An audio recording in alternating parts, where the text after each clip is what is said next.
que se ha comenzado.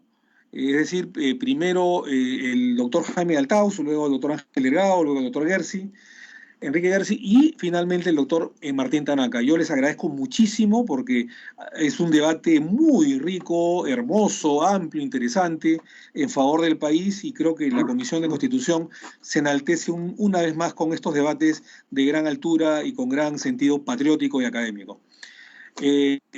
Doctor Jaime Altaus, encantado como siempre en escucharlo, por favor, para responder ampliamente las inquietudes de todos nosotros. Adelante, por favor, con todo aprecio.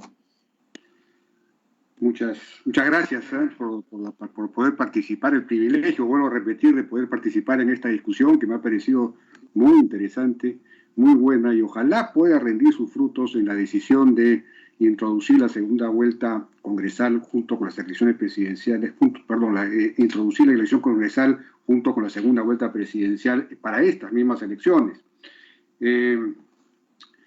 Hay una pregunta que ha formulado María Cristina Retamoso y que también ha sido formulada por otro de los congresistas que han participado, que básicamente se refiere a que si lo que ganamos en gobernabilidad por adoptar esta reforma lo perdemos en representatividad por ejemplo, en reducción de la cantidad de opciones políticas que de alguna manera pues representan a sectores de la sociedad que ya no estarían presentes, es decir, o perderíamos en realidad, es decir, tendríamos un Congreso más artificial, como dijo Ángel Delgado. Yo creo que esto puede ocurrir en alguna medida, pero eso sería así si es que nuestros partidos políticos fueran todos muy representativos, fueran todos realmente representativos de sectores o pensamientos o corrientes dentro de la sociedad. Y como bien dijo algún congresista, o me parece que el propio Enrique Gersi, muchos partidos políticos en realidad son aventuras, son dirigidos o creados por aventureros políticos que se lanzan con la idea de poder llegar, en fin, y entonces no representan en realidad a un sector de la sociedad, se representan a sí mismos y a la simpatía que eventualmente ellos como líderes personales, como líderes más o menos carismáticos pudieran generar, ¿no? Entonces, no estamos hablando pues de una afectación real de la representatividad. Por lo demás, en un sistema como este se forman alianzas, como se ha dicho, y esas alianzas incluyen pues a los partidos políticos que, en fin, no entrarían al Congreso si es que no se alían con otros. Y de eso se trata de ir a un sistema que incentive las alianzas, la aglutinación de las distintas opciones o partidos políticos en unos pocos, en no tantos por lo menos, ¿no es cierto? Y esto se lograría efectivamente en parte con este cambio legal que estamos proponiendo. Más aún si es que se pasa al sistema de distritos uninominales o binominales, digamos, en el caso de que tengamos una bicameralidad para la Cámara de Diputados, porque un sistema electoral en el que uno elige a uno o dos congresistas dentro de un distrito electoral fomenta las alianzas, porque el que no sea el partido pequeño, que no se alía, no tiene casi capacidad de llegar a poner un representante en ningún distrito electoral, ¿no es cierto? Porque gana uno o ganan dos. Entonces, de lo que se trata es de tener un menor número de partidos, como bien dijo Enrique Gersi, pero con alas, con distintas opciones o alas dentro del partido, y no que cada ala se convierta en un partido indiferente. Y en el Perú ni siquiera la cantidad, la proliferación de partidos obedecen a alas, digamos, disgregadas de partidos mayores. Son simplemente partidos personalistas que no están representando a sectores de la sociedad realmente, ¿no? Entonces, el dilema entre gobernabilidad y representatividad es un falso dilema en el caso peruano. Luego, para reafirmar esto, en las encuestas hoy día, un 35% de los peruanos responde que no votaría por ninguno de los candidatos que se están barajando, por ninguno. O sea que eso habla claramente de la verdadera representatividad de los partidos políticos que tenemos, ¿no? Y en este tema, por último, argumentar lo siguiente, que la legitimidad, además, no se basa solo en la representatividad de los partidos que están en el Congreso, ni menos la representatividad significa la multiplicación. La legitimidad también se consigue con la eficacia de la democracia. En el Perú la gente descree de los partidos y descree de la democracia. En todas las encuestas del Latinobarómetro y del Barómetro de las Américas, el aprecio, el apoyo a la democracia en el Perú es uno de los más bajos en toda América Latina. Y esto se debe a que la democracia no es funcional, no es eficiente, no resuelve problemas, no entrega soluciones, no es capaz de aplicar planes de desarrollo. Y en parte esto se debe a las relaciones con el Congreso. Entonces, la legitimidad se construye sobre la base de tener una democracia mucho más funcional, ¿no? Ahora, se han formulado, por ejemplo, Omar Chejade dijo que de los 4 que hemos participado, 2 estamos claramente a favor, Ángel Delgado en contra y Enrique Gersi al medio. Y Enrique Gersi estaría postulando que esta reforma se aplique para el 2026. Habría que pedirle que lo precise, pues yo no desprendí de su participación que fuera el 2026 que él estuviera proponiendo. Sí, efectivamente, propuso una fórmula bastante más compleja. En realidad es muy parecida a la francesa, ¿no es cierto?, al régimen francés, que va un poco más allá de simplemente poner la elección junto o después de la segunda vuelta, porque incluye introducir 2 vueltas incluso para la elección de los congresistas y en distritos uninominales, ¿no es cierto? Eso es lo más complejo. Pero eso va junto con la bicameralidad, que no se va a aprobar para esta elección. Pero sí se puede adelantar para esta elección el tema de la elección del Congreso junto con la segunda vuelta. No creo que Enrique Gersi haya descartado eso, en fin, que lo diga él, ¿no? Luego,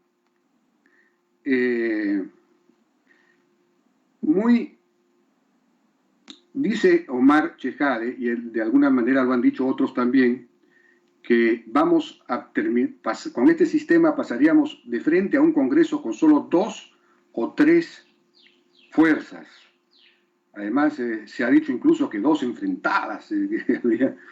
Esto ya lo rebatió, digamos, lo refutó Martín Tanaka en su intervención, y no es así.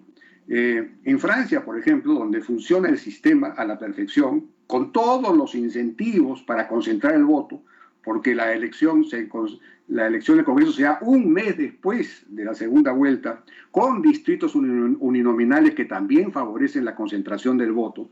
Es decir, tienen todos los incentivos y, sin embargo, Macron tiene efectivamente mayoría, como busca el sistema, pero hay 8 bancadas.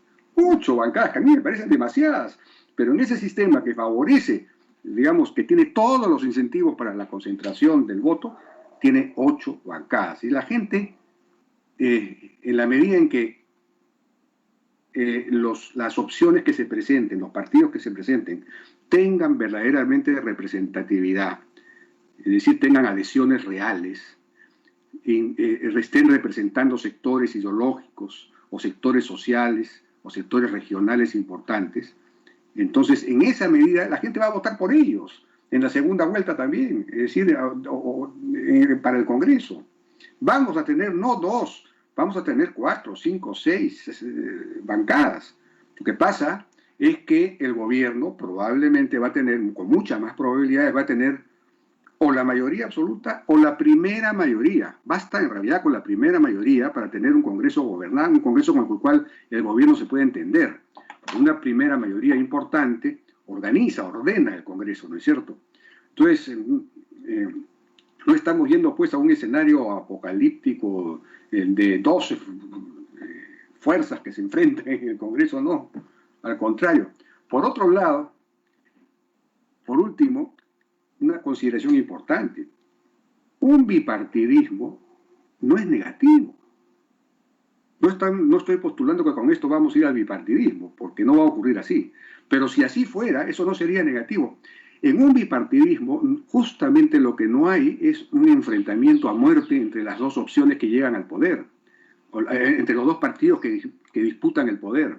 Al contrario, cuando hay solamente dos partidos, el partido que está en minoría en el Congreso hace una oposición responsable, porque tiene la expectativa de llegar al poder en el siguiente mandato. Y entonces no quiere comprometer el futuro del país aprobando leyes que socaven precisamente el futuro del país, ¿no? Entonces, el bipartidismo fomenta digamos, la orientación, la convergencia hacia el centro de las dos posiciones, de los dos partidos, porque todos querrán captar la mayor cantidad de votación. Y para captar la mayor cantidad de votación lo que hacen es ampliar su núcleo ideológico lo más posible para abarcar a la mayor cantidad de gente posible. Entonces, tienden a correrse hacia el centro. Entonces, no se forman oposiciones radicales, como ha dicho Ángel Delgado. Todo lo contrario, los sistemas bipartidistas fomentan la responsabilidad y la convergencia hacia el centro.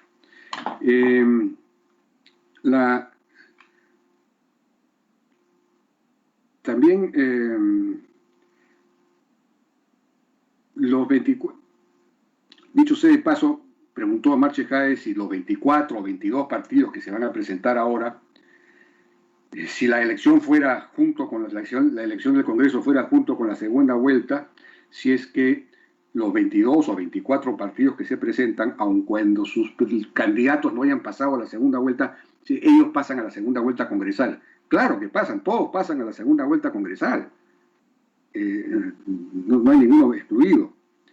Ahora, ¿qué pasa si el candidato gana en primera vuelta con más del 50%? También preguntó Omar Chejade. Eso está establecido en el proyecto de ley que envió precisamente el Ejecutivo, que preparó en realidad la Comisión Especial de Alto Nivel. Ahí se fija que la elección para el Congreso será en el quinto domingo después de la primera, independientemente de cuál es el resultado de la primera vuelta, gane o no gane en primera vuelta un candidato presidencial, de todos modos hay una elección del Congreso 5 domingos después de la primera vuelta, ¿no? Eso no es óbice, digamos. ¿Qué pasa si los dos que pasan a la segunda vuelta son antisistema? Bueno,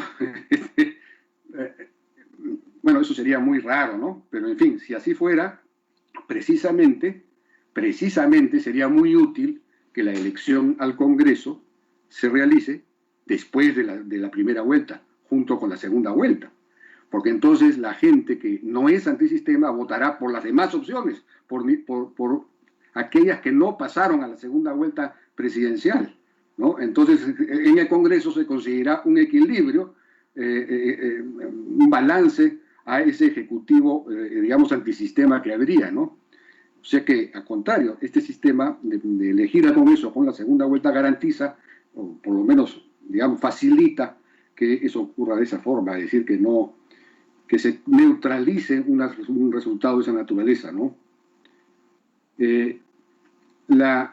Si la bicameralidad aminora la fragmentación de las bancadas, esa es una buena pregunta, pero eso depende del sistema electoral. En realidad, si vamos a una bicameralidad, es porque queremos que en la Cámara de Diputados, los diputados sean elegidos en distritos electorales más pequeños, uninominales o binominales, si se quiere, ¿no es cierto? Esto tiene muchas ventajas, no vamos a entrar ahora en esa discusión, pero digamos es una democracia muy real, la gente tiene su representante, puede dialogar con él, en fin, y en ese sentido ese Congreso es más representativo, en el sentido que la gente tiene su representante, ¿no? Bueno, pero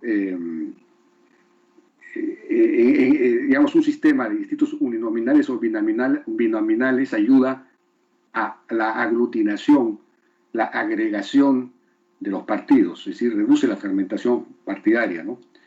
En cambio, si al Senado lo elegimos, ya no lo elegiríamos de esa forma. No sé si hay la postura de que se elija en Distrito Único Nacional, es decir, con un sistema puramente representativo, plurinominal.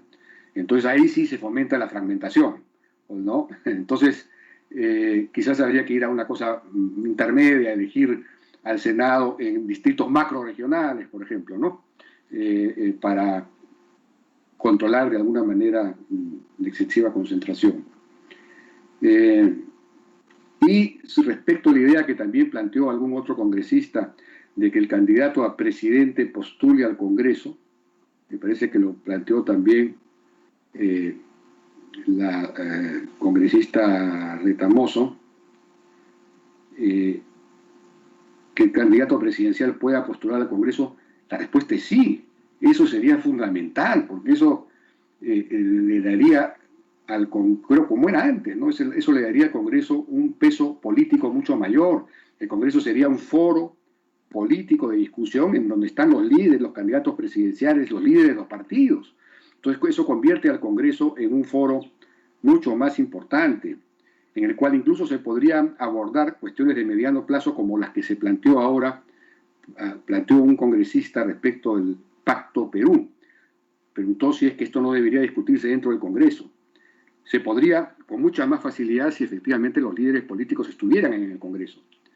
Pero en caso del Pacto Perú, yo creo que sí tiene sentido fuera del Congreso, pero con participación de los partidos políticos, si es que se dedicara a buscar acuerdos sobre los problemas estructurales del país que se han manifestado con toda claridad en esta pandemia como un obstáculo a obtener resultados efectivos en la lucha contra la pandemia. Y son básicamente dos, ¿no es cierto? El estado precario de la salud pública y en general de los servicios del Estado, ¿no? Y la informalidad. Son los dos grandes temas que han impedido una respuesta más eficaz del gobierno frente a la pandemia, fuera de los errores que ha cometido el gobierno, por supuesto, ¿no? Entonces, esos dos grandes temas tienen un elemento en común, la exclusión de los peruanos del sistema de salud pública y la exclusión de los peruanos de la formalidad. Entonces, en realidad es un solo tema. Ese es el gran tema que deberíamos estar discutiendo. Efectivamente, se podría discutir en el Pacto Perú y sería muy bueno que se hiciera para salir un poco de esta coyuntura política inmediata, porque hay acuerdo, por supuesto, en que es necesaria una inclusión en la formalidad y en el sistema de salud, por ejemplo, pero no hay un acuerdo en el cómo, ¿no? ¿Cómo hacemos para tener una formalidad inclusiva, de menor costo, una formalidad que, digamos, incluya al 70% de los peruanos? ¿Qué hay que hacer? ¿Cómo reformar esa formalidad?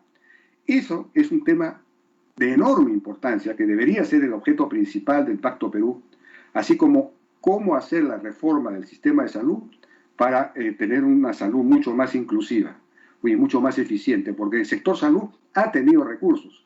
El presupuesto del sector salud se ha multiplicado por 7 en términos reales en los últimos 20 años, por 7 en términos reales, en soles constantes, pero no ha mejorado la calidad de servicio en esa misma medida, porque la administración, la gestión de esos recursos ha sido muy ineficiente, patrimonialista y muy corrupta, tremendamente corrupta. Entonces, esos recursos que sí los ha tenido, el modelo le ha dado los recursos al sector salud para tener un servicio de salud muchísimo más eficiente y de mucha mayor calidad, esos recursos se han perdido de la manera como le acabo de indicar, ¿no? Una última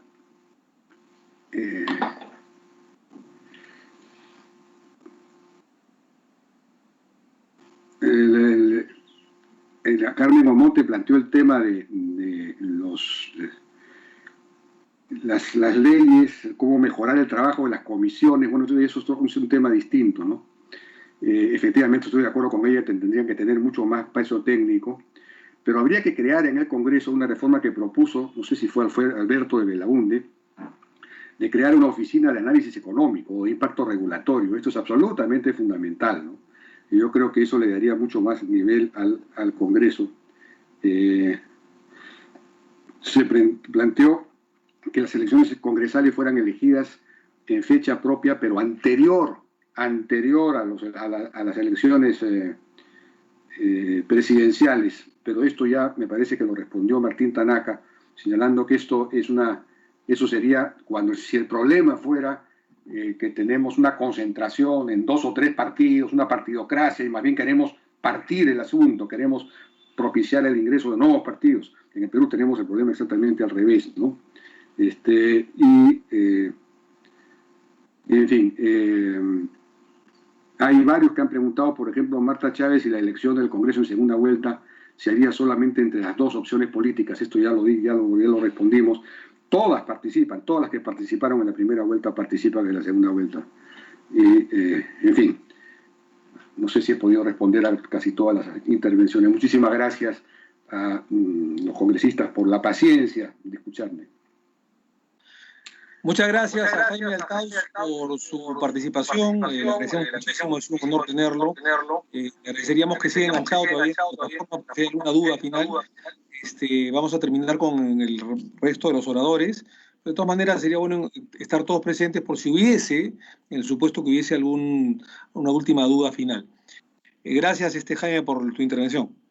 Tiene el uso de la palabra el doctor Ángel Delgado Silva para los comentarios finales y para responder las dudas o posturas de algunos señores parlamentarios. Adelante, por favor, doctor Delgado.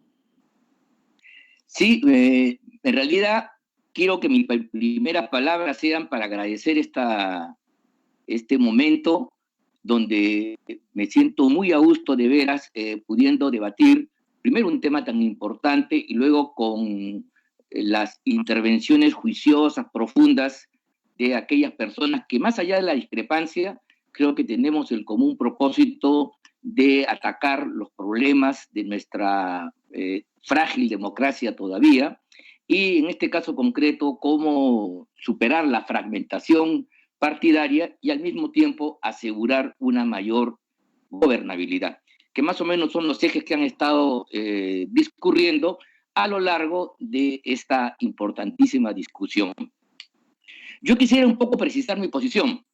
Yo no estoy en contra de que la elección congresal sea trasladada de fecha y la tengamos ahora en la segunda vuelta. Lo que estoy diciendo, y eso he tratado de decirlo, pero valga ahora para resumir y fijar mi posición, que creo que esta medida es insuficiente y puede producir resultados contradictorios si en simultáneo no hacemos un conjunto de reformas previas que garanticen su operatividad. ¿Qué significa esto? Que no podemos quedarnos en la punta del iceberg y de repente, pues, porque notamos un problema, hacemos un cambio, olvidando que la arquitectura política es una estructura compleja y que cuando tocamos o quitamos una pieza, se desordena el conjunto. Eso es lo que yo esta tarde he intentado reflexionar conjuntamente todos ustedes, que las reformas constitucionales tienen un grado de integración básico, más que en cualquier otra rama del derecho, y que por lo tanto, mover un aspecto, tocar otro y dejar incólume todo lo demás puede resultar negativo para los esfuerzos que estamos realizando. Y el esfuerzo que estamos realizando es común. Y ese punto de vista, todos tenemos aquí una misma posición. Por ejemplo, si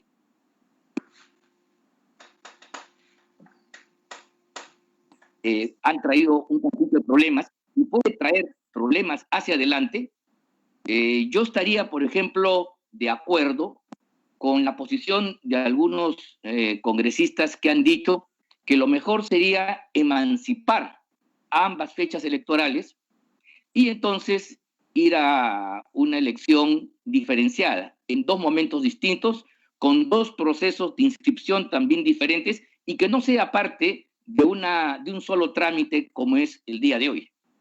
Y lamentablemente las elecciones ya convocadas están inscritas en un solo proceso en la cual se van a llevar a cabo las 2 elecciones. ¿Esto qué significa? Yo creo que inclusive con Jaime podemos estar de acuerdo. Si en Francia las elecciones son un mes después, eso significa que no se da en la misma fecha. O, como alguien planteó, siguiendo el modelo colombiano, hacerlo con anterioridad o en otro momento. Claro, esta posición con la cual yo estaría de acuerdo para separar las elecciones de dos poderes del Estado y buscar un equilibrio sostenido fundamentalmente en la voluntad popular, sin las ayudas mediáticas, propagandísticas y de campaña, donde la campaña presidencial arrastra necesariamente la campaña congresal. Creo yo que en esas condiciones separar las fechas podría ser lo más conveniente. Claro está de que habría que revisar un poco la historia constitucional del Perú y revocar esta tradición de 100 años que se inauguró con el plebiscito de 1919 y que se plasmó en la Constitución del año 20 y que después ha sido reiteradamente seguida a lo largo, repito, de todo un siglo, generando una tradición sobre la conveniencia de hacer elecciones de tipo simultáneo. Pero en fin, como nada en materia constitucional ni en la vida de los hombres es eterno, yo no veo inconveniente que hagamos una reflexión para ver si luego de 100 años es posible separar las fechas y no hacer ya un principio, un elemento de valor absoluto, la conjunción, la concordancia de todas las fechas. Pero bien, en todo caso, si así fuera, tenemos que discutir otros aspectos que están aquí fundamentales. Se señala que para poder alcanzar gobernabilidad es necesario y es conveniente ir a un sistema mayoritario. Y efectivamente, las democracias más antiguas son democracias mayoritarias. En Inglaterra, lo que un autor holandés, Arend Lipphart, llama la democracia de Westminster, que es la sede del Parlamento basada en distritos uninominales, permite un juego casi de dos partidos. Puede haber una excepción, pero la regla es que el sistema de votación apunta hacia un régimen mayoritario. Correcto. Pero las democracias mayoritarias, que repito, tienen plena legitimidad y habría que estudiar su historia, no es el único modelo de democracia. El mismo autor, el holandés Lipphart, en el libro Las democracias contemporáneas, nos habla y aboga él a favor de otro modelo, lo que se conoce con el nombre de la democracia consociativa, o sea, aquella democracia que se basa en los consensos políticos. Y cree él que este modelo es aplicable, a diferencia del sistema mayoritario, en aquellas sociedades segmentadas, con diferencias étnicas, culturales y de todo tipo, muy profundas. Y el ejemplo que él pone es el ejemplo de Bélgica. Bélgica, como ustedes saben, fue un estado que se construyó luego de las guerras napoleónicas, una especie de estado tapón, y que tenía en su seno nacionalidades alemanas, francesas, holandesas. Entonces, en ese contexto de una sociedad segmentada, y en eso se parece al Perú, el modelo de democracia mayoritaria, dice este autor Lipphart, no sería el conveniente, sino hay que buscar una democracia consociativa que se basa en los sistemas proporcionales, de modo que todos los grupos étnicos que conforman el Estado de Bélgica puedan tener una representación más o menos equitativa en el Parlamento. Entonces, esto tiene que ver además con otra pregunta que algún congresista formuló, creo que la doctora Marta Chávez, cuando nos plantea si fuéramos a un procedimiento mayoritario, habría que eliminar el artículo constitucional que dice que nuestras elecciones, donde hay que elegir a varios representantes, tienen que estar adscritas a un mecanismo de representación proporcional. Y este sistema es justamente el de la cifra repartidora, sobre el cual puede hacerse las mejoras del caso, pero es el modelo que hemos seguido a partir de las reformas del año 1963 hasta la fecha. Esto es para que ex profeso, ¿no?, tengamos una representación parlamentaria que no obedezca mayoritariamente a uno, dos o tres partidos, sino que tenga una representación plural, porque se considera que eso es más acorde con la naturaleza del país. Obviamente, todo esto puede ser objeto de una discusión, pero lo que quiero aquí decir a mi amigo Jaime Altaus, es que no son las democracias mayoritarias al estilo Westminster, al estilo inglés, los únicos modelos, y que más bien han aparecido otros de tipo consociativo, donde la gobernabilidad se basa en el consenso de las fuerzas políticas. Y yo creo que lo malo es que estamos un poco demasiado influidos por la reciente experiencia del año 2016, en la cual el resultado electoral, repito, que fue atípico, porque la primera fuerza se distanció, casi alcanza la mayoría legal para asumir la presidencia de la República, y por ende arrastró un número enorme de representantes, y mientras los otros partidos quedaron muy atrás. Y entonces se puede producir, de acuerdo ya a la interpretación de cada uno, ¿no?, el conflicto interior, aunque yo tengo mi posición al respecto, pero bueno, vamos a conceder de que esa fue la causa de toda la tragedia que hemos estado viviendo y que terminó con el cierre del Congreso. Pero yo quiero preguntarles a todos ustedes, ¿qué cosa hubiera pasado si la lógica se hubiera impuesto y la candidatura que tuvo la primera votación en la primera vuelta hubiera alcanzado la mayoría en la segunda? Acuérdense ustedes, solamente hubo una diferencia de apenas 20,000 votos y algunos inclusive cuestionan ese resultado. ¿Correcto? Entonces, digamos, para los que acusan de que había un Congreso mayoritario, imagínate, la misma fuerza en el Ejecutivo, ¿hubiera sido una dictadura atroz, acaso? ¿Se dan cuenta? Entonces, lo que quiero decir acá es que los resultados electorales tienen una lógica que, si bien pueden tener un punto de partida inicial en las formas jurídicas y en los dispositivos y mecanismos, dependen de otras razones. Vean ustedes, en Estados Unidos, el hecho que haya bipartidismo, dos partidos, no está legislado en ninguna parte. No hay una ley que diga que tiene que haber un partido republicano y uno demócrata. Más aún, hay un montón de partidos más que postulan. Solo que el proceso político-social, la realidad norteamericana, sumerge a todas las otras opciones. Yo me acuerdo alguna vez de Perot en algún tiempo, en los años 60, 70 creo, pero casi no ha habido outsiders en la lógica de los procesos electorales en Norteamérica. No ha habido ese tipo de cosas. Y por otro lado, el bipartidismo que se inauguró en la España democrática a partir de la puesta en vigor de la Constitución de 1977, ese bipartidismo ha saltado por los aires hace pocos años.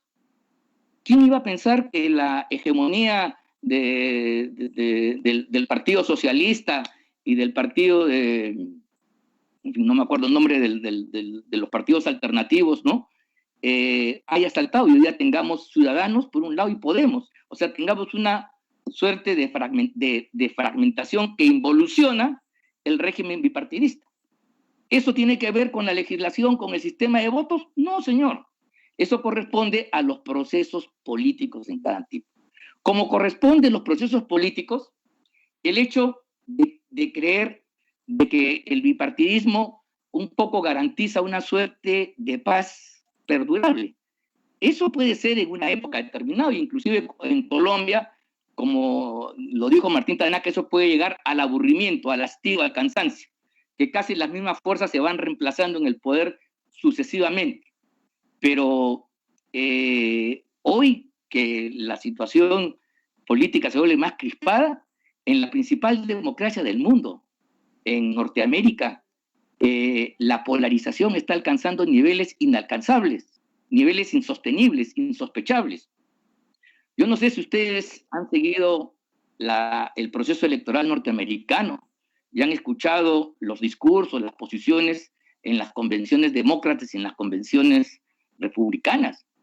Para los republicanos, la candidatura de Biden es una candidatura chavista que va a llevar a Norteamérica a Venezuela. Y más allá de que nos pueda parecer exagerado o no, lo que yo estoy aquí poniendo el dedo en la llaga es en la polarización.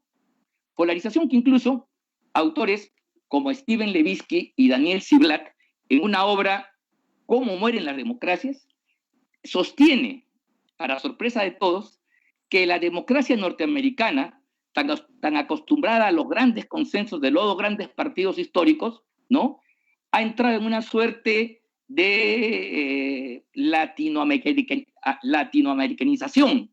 O sea, que las tendencias centrífugas, díscolas que existen en nuestro medio han impregnado el modelo norteamericano por el tipo de polarización, por el tipo de imputaciones que se vienen haciendo. Y ustedes ven que esa caldera sigue increciendo. Y lo mismo pasa en otros países de Europa. En consecuencia, aquí no hay que una fórmula legal, una fórmula constitucional nos garantiza la gobernabilidad por siempre, ¿no? Porque vean ustedes cómo el Congreso y el presidente Trump se bloquean, y durante mucho tiempo ha estado bloqueada la ejecución del presupuesto. Inclusive le pasó a Obama en otro contexto, y entonces se paraliza casi la administración pública norteamericana. Y si no fuera un país consolidado como es, evidentemente ya se hubiera producido una debacle si esto se produjera en países como los nuestros. ¿Qué cosa quiero decir con esto entonces?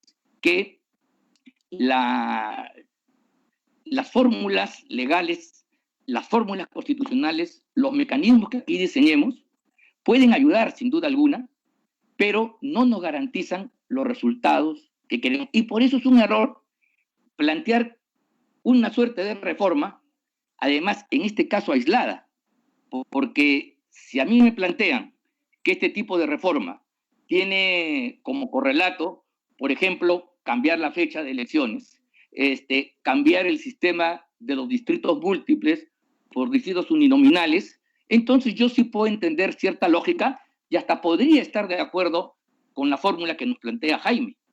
Pero lo que yo discrepo es que agarrando un aspecto aislado de una problemática, creemos que de por sí jalamos al conjunto, cuando yo creo que podemos desordenar el conjunto y entonces hacer mucho más precaria la existencia de nuestro régimen político constitucional, y entonces no ganamos ni en gobernabilidad y tampoco en fragmentación, porque nada impide que los partidos vuelvan a participar.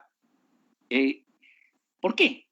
Porque aquí, mira, aquí la inexistencia de partidos políticos, y en eso creo que estamos todos de acuerdo, no es algo que favorezca este sistema.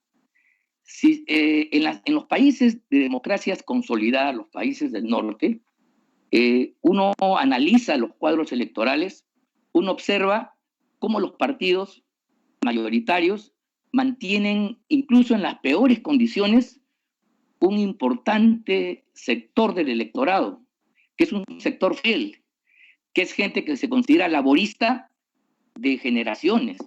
Hay otros que se consideran conservadores, igual en otros partidos. Entonces, la gente, en un contexto de ese tipo, donde yo tengo una fidelidad partidaria, yo voy a ir a una elección en cualquier fecha y voy efectivamente a votar por el candidato de mis preferencias, del cual yo milito, soy parte y tengo una creencia que, independientemente del nombre, la opción política reflejada en una organización es suficiente para merecer mi confianza. Pero en estas elecciones, en la cual no hay los partidos políticos, y los señores candidatos más expuestos por las encuestas están buscando qué partido, como quien busca qué camisa. qué corbata me pongo, qué saco me pongo. Esa es la verdad. El partido puede ser cualquiera, y eso lo sabemos todos, no nos engañemos. Entonces, vamos a tener finalmente por el candidato, que es una persona que no viene de la trayectoria política, sino que nace del espectáculo y de la figuración mediática, esa va a ser la mayoría. Y esa mayoría se consolida después, ya no solamente en el candidato, que ya es un problema serio, sino ese candidato, ¿no?, va a jalar tras sí a unos 50, 60 congresistas, porque la gente entusiasmada va a votar en similar por el mismo símbolo. Y aquí tiene razón Dieter Columbus cuando nos ha traído a la memoria estas estadísticas que ya son una constante, donde aquí la gente decide el voto a última hora. Entonces, ¿qué fidelidad al partido político, a la opción política, al ser socialista, conservador? ¿O es simplemente a la persona que en ese momento ocupa el centro del espectáculo, porque a eso se ha convertido la política en el Perú? Entonces, es mucho más grave. Inclusive vamos a ir a una hipótesis. ¿Qué pasa si hay un partido de los de ustedes, señores congresistas, que quiere hacer las cosas en serio? Que quiere tener un partido programa, quiere tener un planteamiento, que quiere ganar presencia en la sociedad a partir de sus ideas. Pero no tiene el hombre espectáculo, no tiene el personaje mediático, no tiene la persona que ha venido de la farándula o del deporte. Y entonces, en este escenario digitado por los medios de comunicación y este tipo de marketing, simplemente no tienen ninguna opción, ni siquiera para estar representados en el Congreso, porque obviamente serían barridos en el fragor del enfrentamiento de los dos mediáticos, de los dos hombres de espectáculos o mujeres de espectáculos que van a confrontar en la segunda vuelta. Ese es un tema que yo creo que tenemos aquí que presentar. Y Martín Tanaka, al respecto, dice una cosa que es cierta. Los electores ya intuyen, saben y sospechan quiénes son los que van a pasar a primera vuelta, sobre todo el que pasa primero. Y, en fin, hay un marco de acción, sí. Tiene razón, Martín, pero ese es una intuición, ese es una sospecha. Y siempre la sospecha abre un campo de probabilidad para otras opciones. En cambio, si la elección pasa a la segunda vuelta, ya no hay sospecha, ya no hay intuición. Hay en realidad dos candidatos, X y Y. ¿Y cómo va a reaccionar este público electoral que ya sabemos cómo reacciona y que creo yo que Dieter Columbus lo ha diseñado perfectamente bien a partir del historial de estadísticas? Se va a dejar llevar, pues, por la propaganda, por un conjunto de elementos que van a crear una falsa mayoría. Van a crear un sistema artificial que incluso, temo yo, que no le va a dar mucho espacio a la política en serio.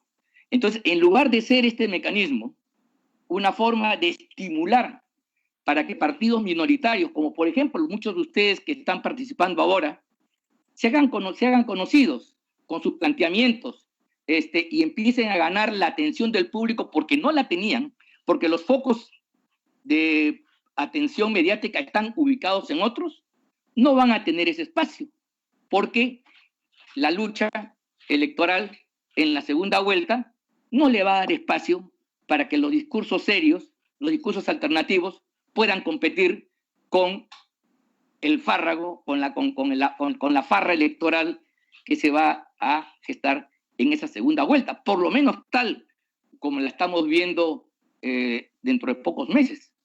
Eso yo creo que es algo que tenemos que puntualizar. Entonces, estamos sacrificando y estamos, sí, generando una gobernabilidad mayor en el papel, porque esa mayoría en pocos meses puede desarmarse, como efectivamente ha sucedido. Es increíble cómo nuestro pueblo vota mayoritariamente por un alcalde, por un gobernador y por un presidente. Alcanza 50 y tantos % y al año está con una votación o está con un respaldo, según las encuestas, por los suelos.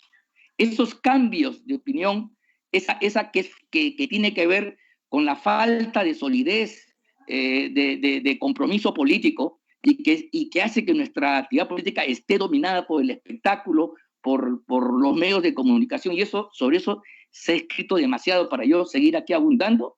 Creo que hace de ese escenario, pues, de segunda vuelta, en lo cual los partidos van a participar, únicamente el espacio para que van a salir sorteados y van a tener suerte aquellos que su jinete o su caballo, como prefieran ustedes, es el que está en la segunda vuelta. Y los otros, casi silencio.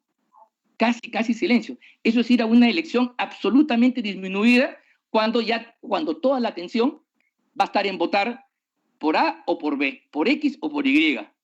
Y entonces lo más fácil es que la gente marque X o Y en las listas parlamentarias. Entonces, yo estoy de acuerdo que busquemos los mecanismos y reflexionemos para garantizar la gobernabilidad dentro del marco democrático y eliminemos estos conjuntos de partidos aventura, no sé cómo se le ha llamado, volátiles, de circunstancias. Yo no sé por qué no se ha hecho antes, y ahí creo que había una falla terrible, porque, por ejemplo, si se hubiera respetado esta elección, que era parcial, esto no se podía hacer, pero si solamente tuviéramos 8 partidos, yo creo que el escenario es mucho más manejable y probablemente en el proceso político posterior esos 8 podrían reducirse un poco más, si así fuera necesario, por la presencia política determinada, porque el partido se ganó un determinado espacio. Entonces, sí, hay que hacer el cambio.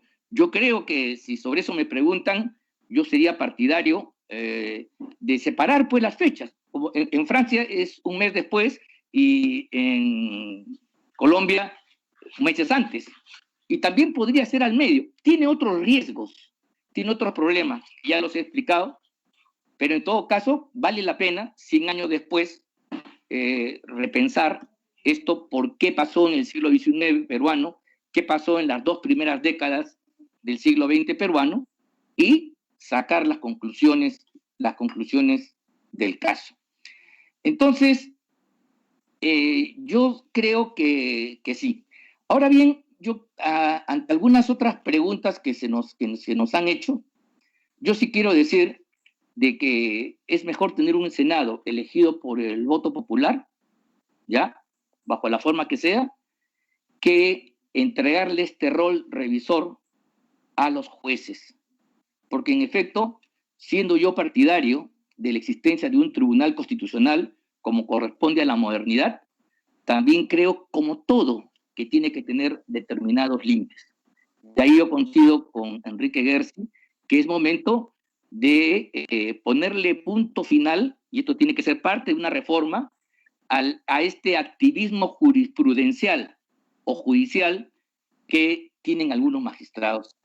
Porque de lo contrario vamos a arribar a lo que Edward Lambert llamó hace mucho el gobierno de los jueces, a propósito de un estudio que hace de lo que pasaba en Estados Unidos, el gobierno de los jueces.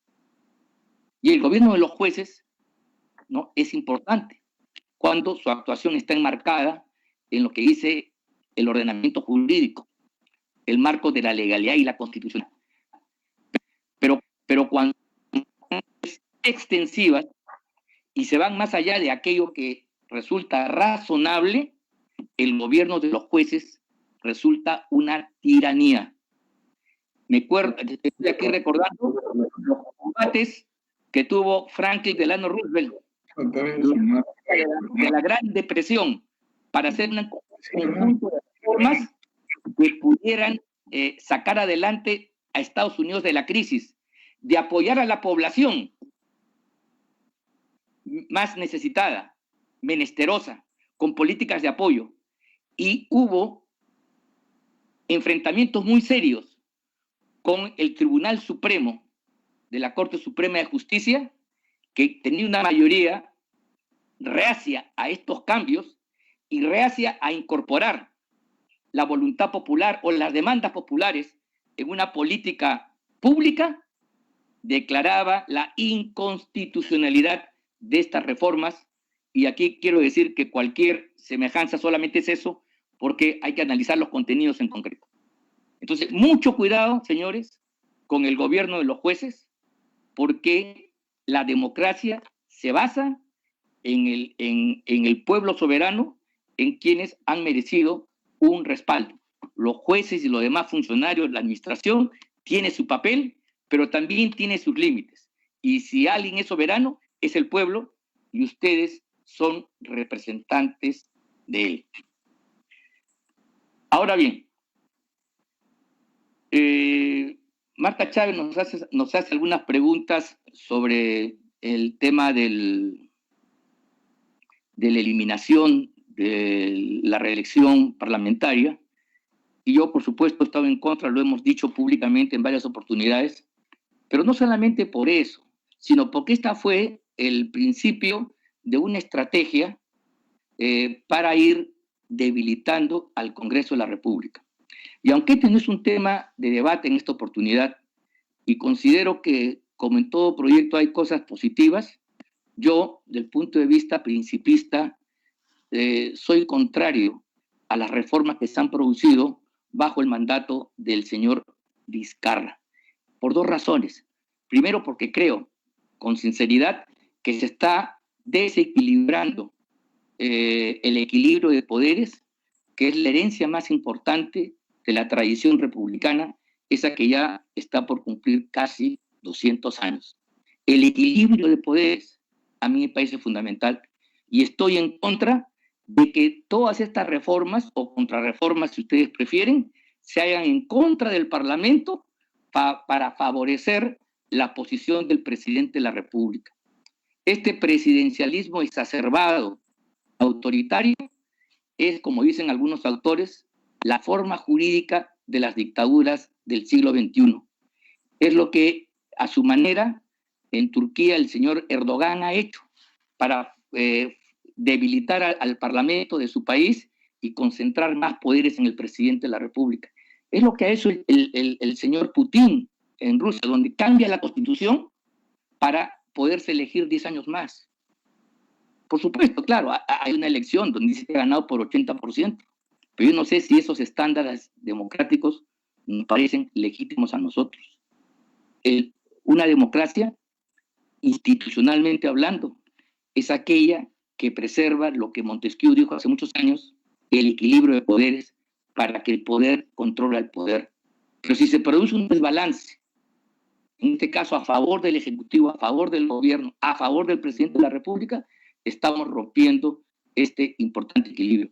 Y eso es lo que yo veo, lamentablemente, en muchas de las normas que han sido empaquetadas como con el nombre de reformas políticas, independientemente de algunas cosas con las cuales podríamos estar a favor.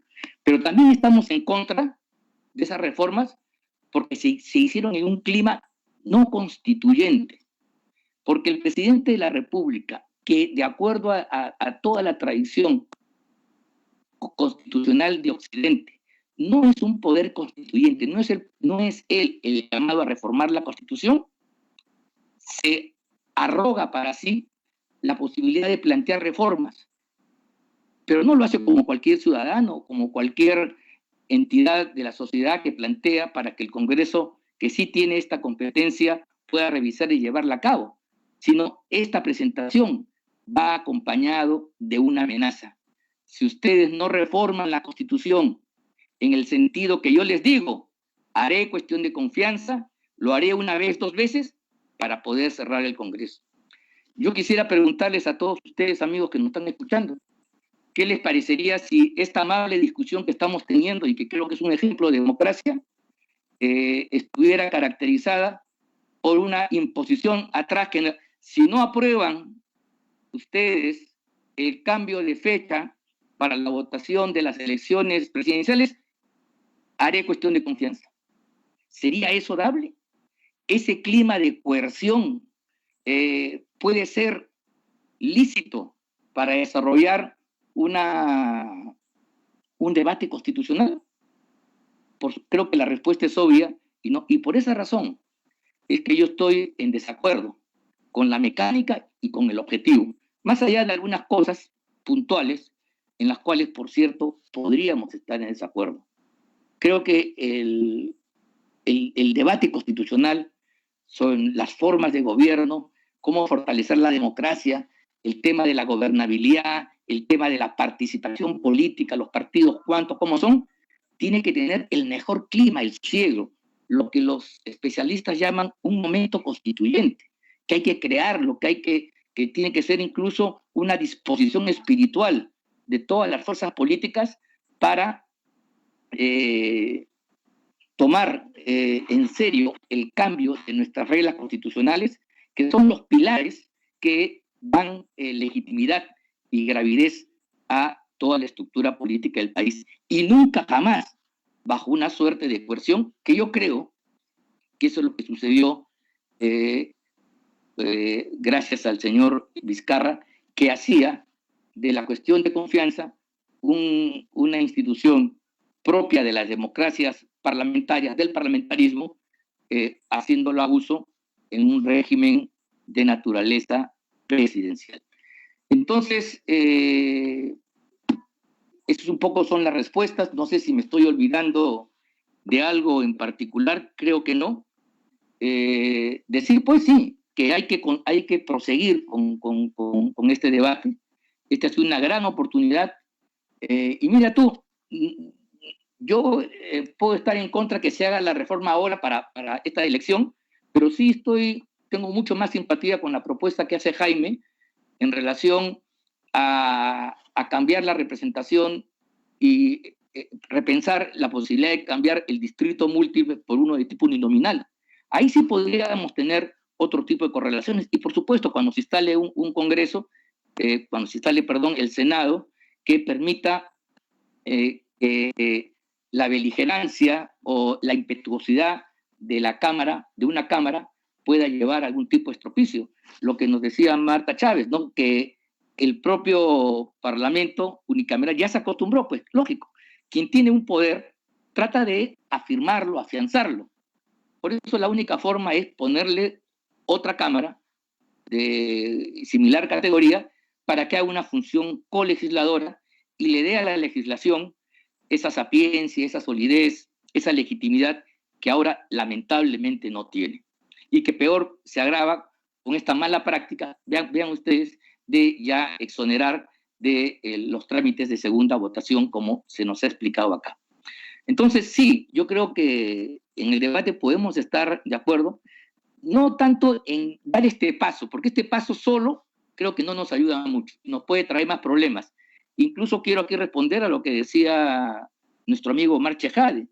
Puede provocar una situación en un momento electoral donde finalmente cada elección es una suerte de rifa del futuro del país, porque justamente no hay las anclas, pues, no hay las anclas partidarias que establezcan un consenso estable, y todo esto está en un permanente revoltijo, que tengamos alternativas radicales, antisistemas, de uno u otro tipo, de derecha o de izquierda, no quiero aquí caracterizar, y entonces vayamos a polarizaciones totales, donde inclusive ya tener un presidente con un parlamento mayoritario, que si el hombre tiene una vocación autoritaria, lo va a convertir en un furón de cola, en última instancia, y de esa manera entonces traer los peligros del caso.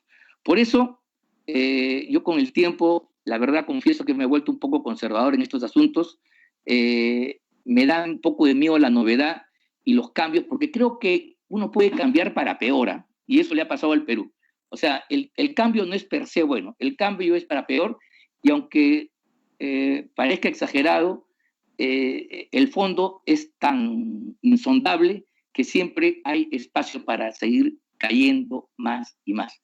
Por eso es que todas estas reformas que son fundamentales tienen que merecer la discusión, un debate de esta naturaleza con la participación de todos y buscar el objetivo de afirmar la gobernabilidad y reducir la fragmentación política, pero por un camino idóneo y lamentablemente en eso estamos de acuerdo, en eso habría que trabajarlo más adelante, se puede trabajar una norma de consenso sobre el particular, pero yo sí creo de que no hay que dar el primer paso, porque este primer paso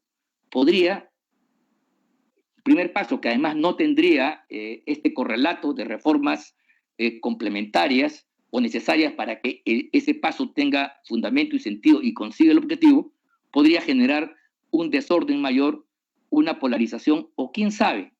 En fin, ahí yo dejo eso a su imaginación, pero creo que a veces es mejor, y esta es una frase un poco que la odio decir, pero vista la amabilidad de todo, a veces es mejor lo bueno conocido que lo malo por conocer. Y con eso quiero dar punto final a mi intervención, agradeciendo la paciencia de todos ustedes, porque este debate creo que recién debe empezar y creo que es un tema fundamental. Eso es un tema fundamental, el tipo de la representación. Ahí discutamos eso de los distritos uninominales, por ahí creo que va la reforma y esa reforma podría a su vez jalar y resolver muchos de los problemas de gobernabilidad y eliminación de los sistemas partidarios. Porque vean, olvidaba decir una cosa, en el sistema uninominal hay una ventaja frente a la dictadura del partido, porque si bien uno participa, al acercar el electorado al candidato, la gente puede votar por él, incluso así la tendencia global, en una localidad de Cajamarca, la gente puede votar por su representante independientemente de la correlación política general que existe en el país. ¿Se dan cuenta? Entonces, el sistema uninominal impide que el que gana se lleve todo. No, no se lleva todo. En un sistema uninominal, cada circunscripción va a elegir a un representante. Y si bien ese sistema va a dar lugar a una democracia mayoritaria, también es verdad que en algunos lugares la legitimidad que tenga el representante en su zona frente a sus electores lo hará inmune de las corrientes y chubascos que hay en el escenario político nacional y la gente seguirá confiando en su representante como lo ha venido haciendo, pero para eso hay que eliminar pues esta prohibición absurda de que no puede haber reelección de los congresistas. El congresista, señores, no es un actor que gobierna, es casi un abogado, un defensor de su comunidad que lleva esa voz. Y entonces, en la medida que no tiene capacidad de gasto, que no va a interferir en la marcha de la administración, ese es el vocero que tiene que controlar y fiscalizar. Es una función totalmente distinta a los ejecutivos que se administran, que hacen obras, que hacen proyectos, que contratan. No, eso no puede hacer el congresista. El congresista solamente es un vocero, es como mi abogado, es mi apoderado, que yo lo pongo para que saque en un espacio político determinado por mis intereses. Este exordio final no lo pensaba hacer, pero creo que completa mis ideas y simplemente decir que el debate debe continuar. Muchas gracias. Muchísimas gracias al doctor Ángel Delgado Silva por su importantísima intervención. Le rogaríamos que siga enganchado en la plataforma virtual para terminar con los últimos dos expositores y sus palabras finales, los comentarios finales por el tiempo que ellos consideren menester. Así que en ese orden de ideas le damos el uso de la palabra nuevamente a nuestro invitado de honor, también al doctor Enrique Gersi. Por favor, adelante, con todo aprecio. Muchas gracias. Quiero nuevamente agradecer a la presidencia, a todos los señores miembros de la comisión y a mis apreciados colegas por un tan apasionante debate que estoy seguro es el primero, no será el último y se mantendrá en el transcurso del tiempo. En primer lugar, sobre la oportunidad de la reforma, ¿no? Si debe hacerse para esta elección o para la próxima. Jaime Althaus favorece la idea de hacerla de inmediato y hace unos minutos me preguntaba, me consultaba si yo realmente favorecía esa idea o no. Por el interno ya hemos hecho una alianza electoral que quiero compartir con ustedes para que vean cómo la modificación propuesta favorece las alianzas electorales. Yo le he dicho que si él se lanza encabezando una lista al Parlamento, yo voto por él, de manera que hagamos la modificación de inmediato. Eso produce precisamente el debate político, el debate como este, alturado, de principios, de ideas, produce el entendimiento. Esa es la idea en el Congreso. Yo soy, digamos, es el defecto de abogado, que somos risk avoiders, no tratamos de evitar los riesgos, favorezco la prudencia. Tengo que reconocer que a mi edad ahora favorezco la prudencia. Cuando fui parlamentario no era precisamente de los más prudentes, pero uno con el tiempo cambia y aprende de la experiencia. Entonces yo sí aconsejaría actuar con prudencia, pero decididamente. Estoy convencido de las múltiples intervenciones de las congresistas Marta Chávez, Carmen Omonte, la congresista Vázquez, el congresista Vázquez, de Richard Rubio, de mi querido amigo Dietel Columbus, de Gino Costa, que lo sigo desde la universidad y del presidente. Surge un gran interés que creo que tiene implícito, hay dos niveles de debate, señor presidente.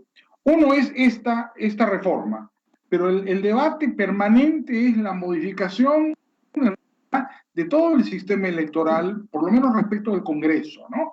Porque sale permanentemente en cada una de las intervenciones y las preguntas el tema gobernabilidad versus representatividad, que se expresa en vamos a mantener un sistema plurinominal mayoritario por cifra repartidora o vamos a ir hacia sistemas uninominales.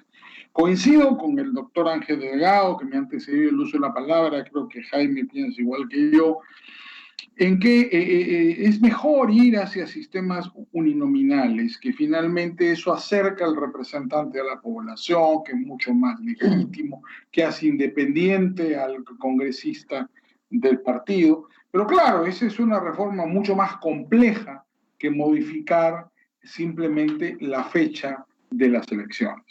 Modificar la fecha de las elecciones puede ser un paso adelante interesante, a ver cuál es el resultado dentro del mercado político. Estoy en contra de la reelección parlamentaria, la doctora Chávez lo planteó en su primera intervención, me parece atroz que eso se haya hecho, ojalá merezca una revisión en el Tribunal Constitucional en su momento para ver si efectivamente hubo una expresión legítima de voluntad popular en ese referéndum que algunas personas han cuestionado en el transcurso de sus intervenciones. También me parece atroz que se pretenda limitar la participación política con una condena en primera instancia, coincido con ella.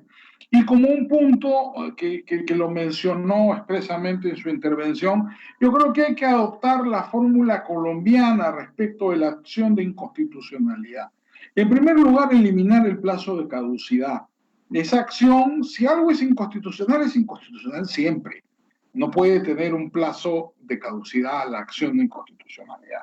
Y en segundo lugar, no debe ser tasada, debe ser universal, como es en Colombia. Que cualquier ciudadano puede interponer, sea personal natural o jurídica, un colectivo, ¿no es cierto?, puede interponer directamente la acción de inconstitucionalidad en el Tribunal Constitucional.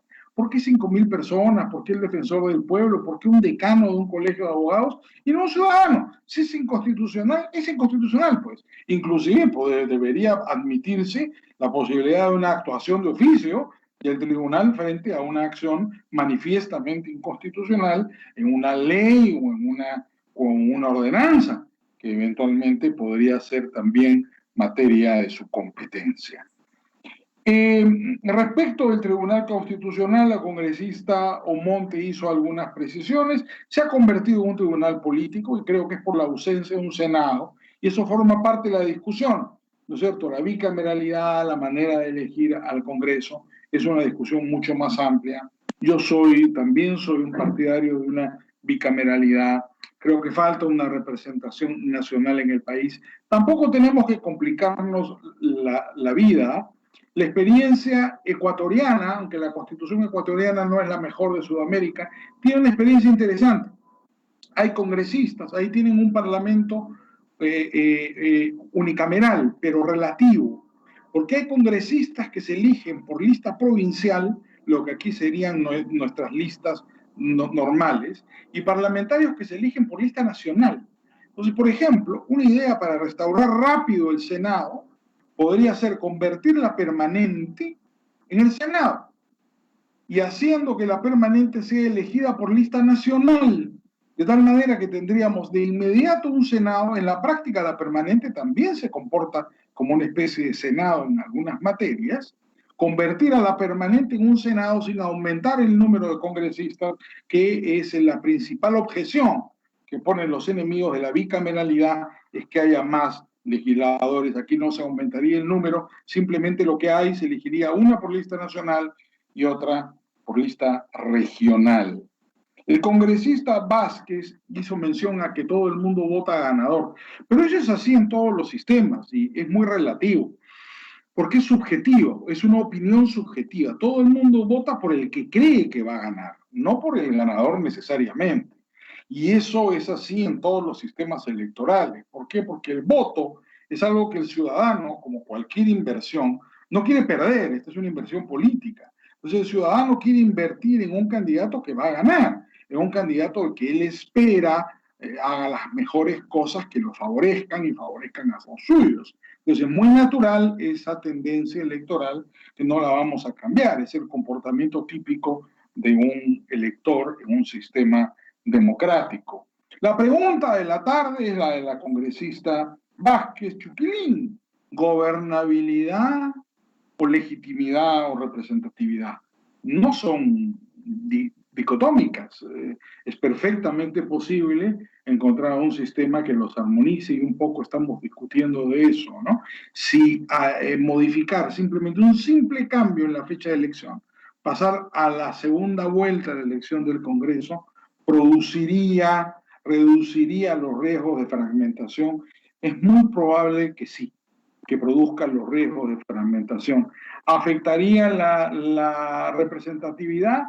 La va a reducir la cantidad de partidos, pero yo no creo que afecte la representatividad ni la legitimidad, porque como mencioné el tema de las salas, lo previsible, sobre todo si permitimos que las inscripciones sean posteriores, las inscripciones para el Parlamento, me refiero, las candidaturas sean posteriores a la primera vuelta, eso va a permitir que las coaliciones, ¿no es cierto?, evitan que haya una disminución en la representación de los grupos minoritarios. El congresista Rubio trajo un viejo tema en discusión, la cifra repartidora. Bueno, la cifra repartidora castiga, ¿no es cierto?, a cierto tipo de elector, castiga a cierto tipo de político, porque premia a unos en desmedro de los otros.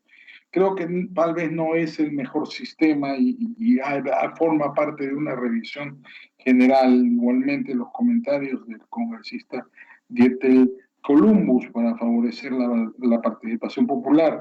Gino Costa, el congresista Costa, hizo dos menciones muy interesantes, que efectivamente, digamos, forjar alianzas es la esencia de un sistema democrático y yo estoy totalmente de acuerdo. Creo que simplemente permitiendo que las inscripciones para el Congreso se hagan después de la primera vuelta y no antes, lo que vas a favorecer son alianzas políticas transparentes, ¿no? Las alianzas políticas se producen igual.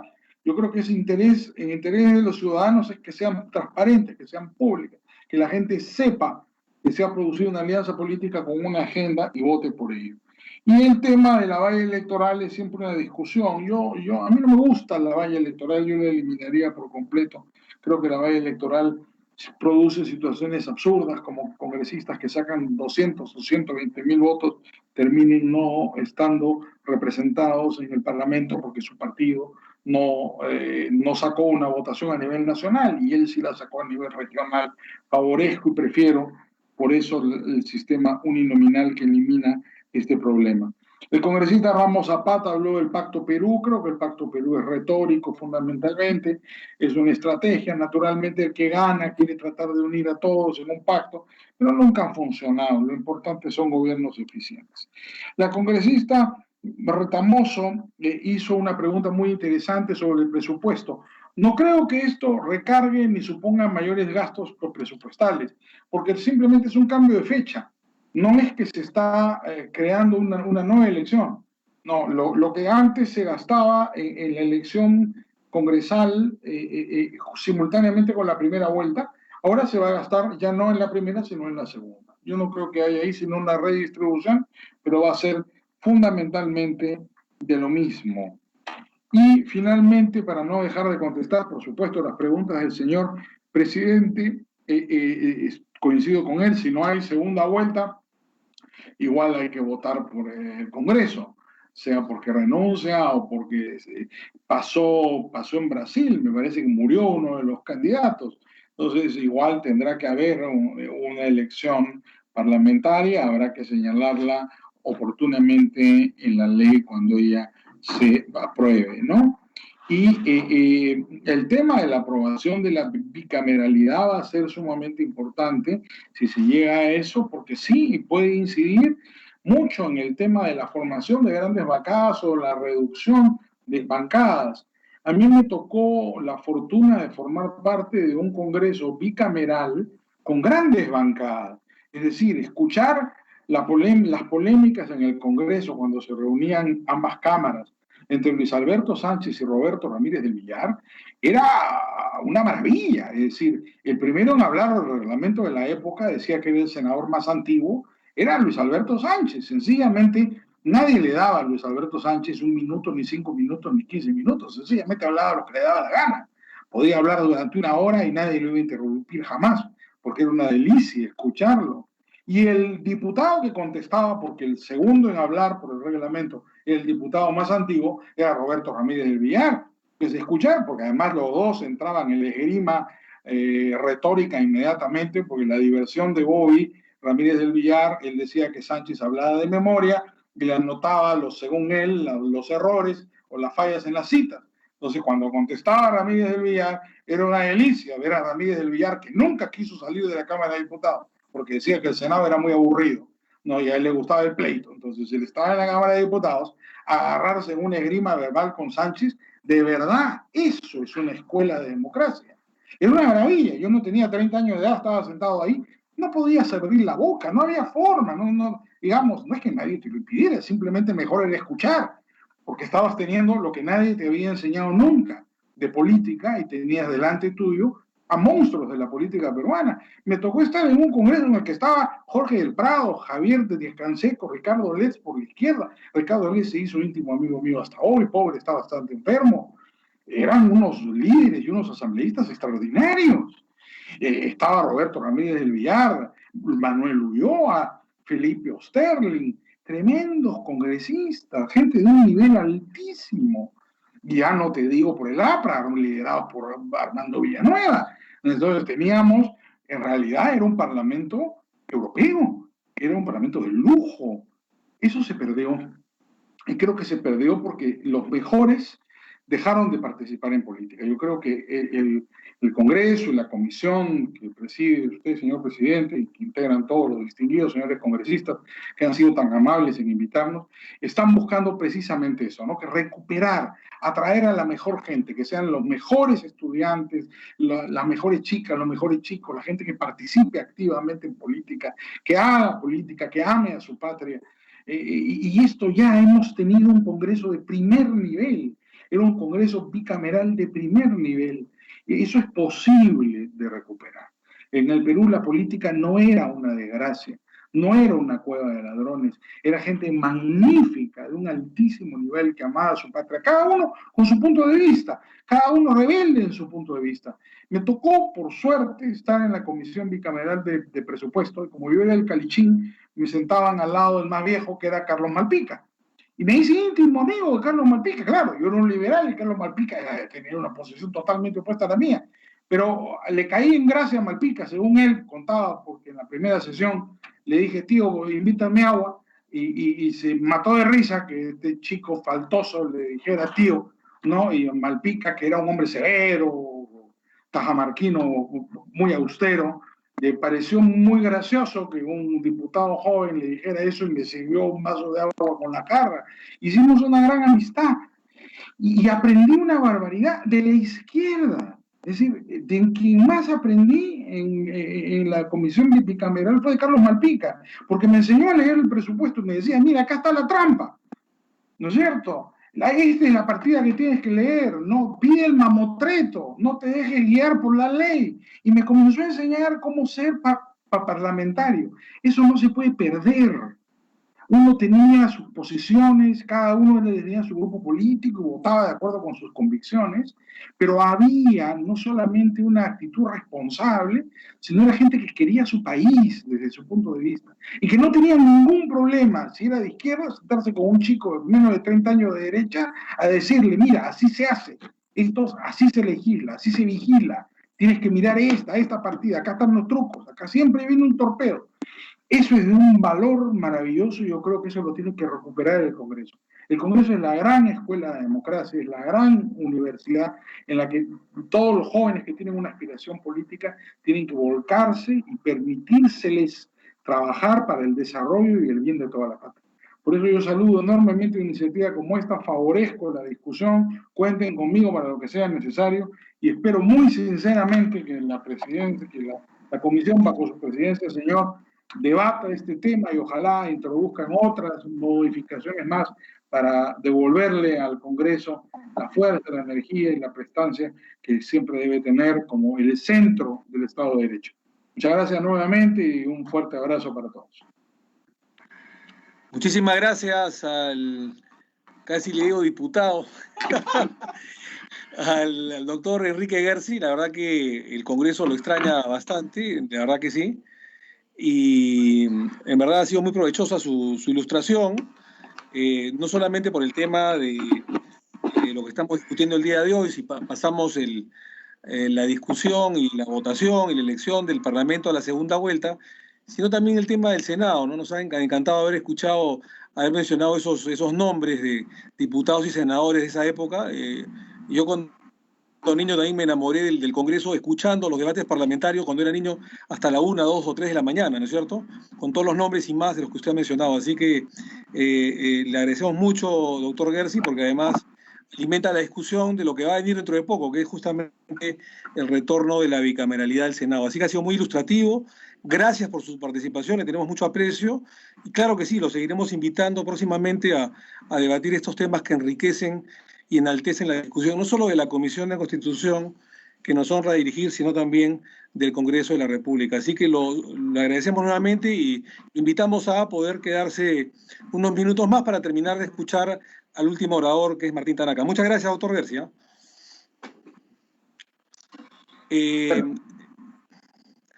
Tiene el uso de la palabra con total aprecio para terminar los últimos comentarios y respuestas del doctor Martín Tanaka, que además, como ustedes bien saben, ha sido parte de la Comisión de Alto Nivel para la Reforma Política, que nos ha dejado un legado sobre sus conclusiones y el trabajo que hicieron hace unos pocos años. Así que, con total aprecio, para terminar con sus últimas palabras, por el tiempo que él crea pertinente, con el doctor Tanaka. Adelante, por favor, encantado.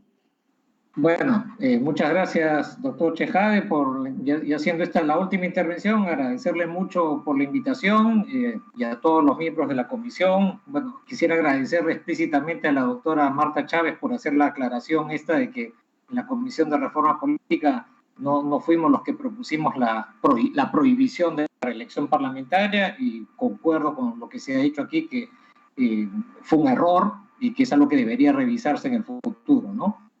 Bueno, se han hecho muchas preguntas, soy el último en intervenir, ya la tarde se ha avanzado bastante, así que siento la obligación de ser lo más corto posible, ¿no?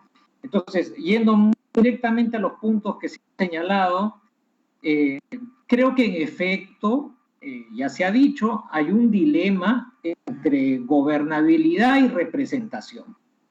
Yo sostengo la tesis de que en nuestro país cojeamos este dilema, digámoslo así. Nuestro principal problema está en la eventualidad de problemas de gobernabilidad.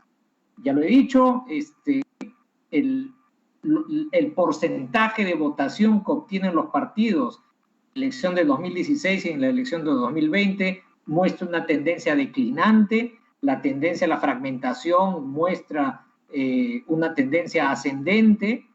Entonces corremos un riesgo que no debe ser minimizado de que al próximo presidente, que tiene que enfrentar una situación muy difícil, le toque, se le complique la tarea por enfrentar una representación política fraccionada, indisciplinada, ¿no? Entonces por eso es que yo veo con simpatía, y así lo propusimos en su momento en la Comisión de Reforma Política, estimular que los electores,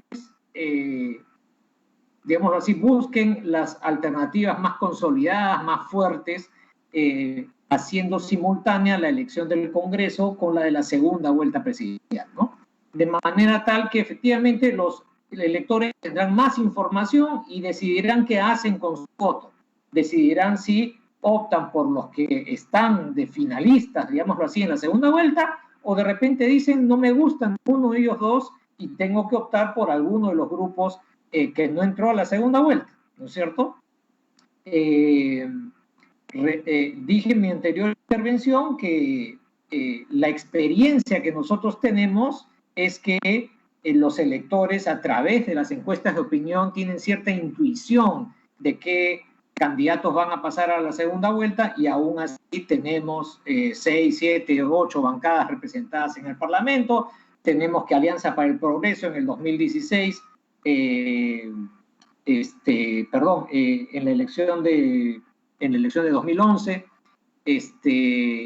no llegó, la 16 efectivamente, no llegó a tener candidatura presidencial y efectivamente logró tener representación parlamentaria, ¿no? Porque efectivamente el voto en el Congreso pesa mucho, qué candidatos están en mi circunscripción, cuál es la dinámica política en mi circunscripción, y no necesariamente, como ya se ha dicho también, las tendencias nacionales se reflejan mecánicamente en los escenarios de las regiones, ¿no? Entonces yo tiendo a pensar que no es esperable un resultado en donde al final solamente haya 2 o 3 partidos políticos representados, pero entonces mejoraremos en no tener 7 o 8, sino pues 5 o 6 probablemente, ¿no? Entonces, me parece que como estos riesgos son inminentes para la elección del año 2021, creo que sería bueno, y les propongo a los congresistas considerarlo, junto a Jaime, estoy de acuerdo con él en esto, evaluar la posibilidad de hacer esto para la elección del 2001, ya lo dijo Jaime, es solamente cambiar un artículo de la Ley Orgánica de Elecciones y no requiere mucha mayor complicación. Ahora, es cierto, y Ángel Delgado ha sido muy explícito en esto, es cierto que esto es solamente una pieza dentro de una maquinaria más grande, ¿no? Y esa maquinaria más grande está relacionada, pues expresa en la discusión sobre la bicameralidad. Entonces, asumiendo que esto es un paso y es una pieza dentro de ese conjunto más grande, yo simpatizaría con la idea de que fuese aprobado y de que efectivamente este Parlamento dedicara su tiempo, ya sin la premura de si va a regir para la elección del 2021, a estudiar la vuelta al sistema bicameral. Ahora, dentro de la discusión sobre la bicameralidad, otra vez enfrentamos la discusión sobre representación y gobernabilidad. Y en esto aquí yo soy de la idea, y eso está expresado también en el informe de la Comisión de Reforma Política, que lo mejor sería tener circunscripciones electorales medianas, ¿no? No irnos al extremo de tener circunscripciones uninominales, porque como muy bien ha dicho Ángel Delgado, en sociedades plurales, heterogéneas, con gran diversidad social, étnica, política, la representación proporcional es importante. Entonces creemos que al menos no simpatizamos con la idea de irnos a distritos uni o binominales, pero sí simpatizamos con la idea de tener circunscripciones más pequeñas. El ejemplo clarísimo es Lima, ¿no es cierto?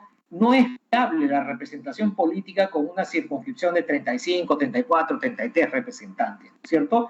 Lo ideal sería tener circunscripciones más pequeñas que efectivamente elijan al elector con el elegido y se mantenga el sistema de proporcionalidad. Por eso es que en la propuesta que hicimos en la comisión propusimos elegir una Cámara de Diputados con circunscripciones electorales de máximo 5 miembros, ¿no es cierto? De manera tal que efectivamente evitamos que se pierda la representatividad, pero tenemos la proporcionalidad para la representación de las minorías, ¿no? Entonces, por allí me parece que podría ir la cuestión, aprobar, esa es mi posición personal, aprobar este cambio de la fecha de la segunda vuelta, donde en la segunda vuelta, por supuesto, participarían todos los grupos políticos, no solamente los partidos que tienen, que van a la segunda vuelta, a la segunda vuelta presidencial, porque son elecciones claramente diferentes. Y ciertamente esto debería acompañarse de otras cosas.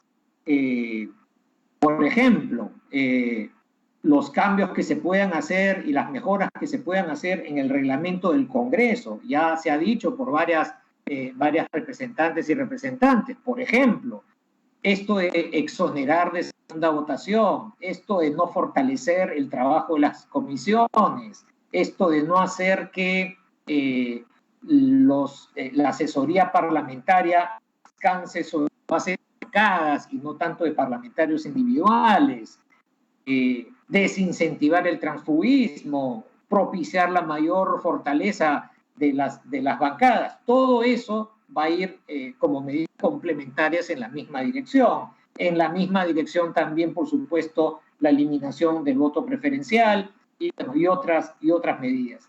Entonces, si es que optamos por ese camino de privilegiar, atender los problemas de gobernabilidad, entonces, claro, no tendría sentido cambiar la fecha de elección del Parlamento antes de la elección presidencial, porque lo que queremos es propiciar la formación de bloques políticos más fuertes que permitan una gobernabilidad más estable. Lo mismo funciona para, por ejemplo, la fórmula electoral de repartición de escaños. La fórmula DONT tiende a privilegiar un poco más a los grupos mayoritarios y creo que eso está bien, ¿no es cierto? Y lo mismo lo que se ha decidido hacer respecto de la barrera electoral, que está muy bien.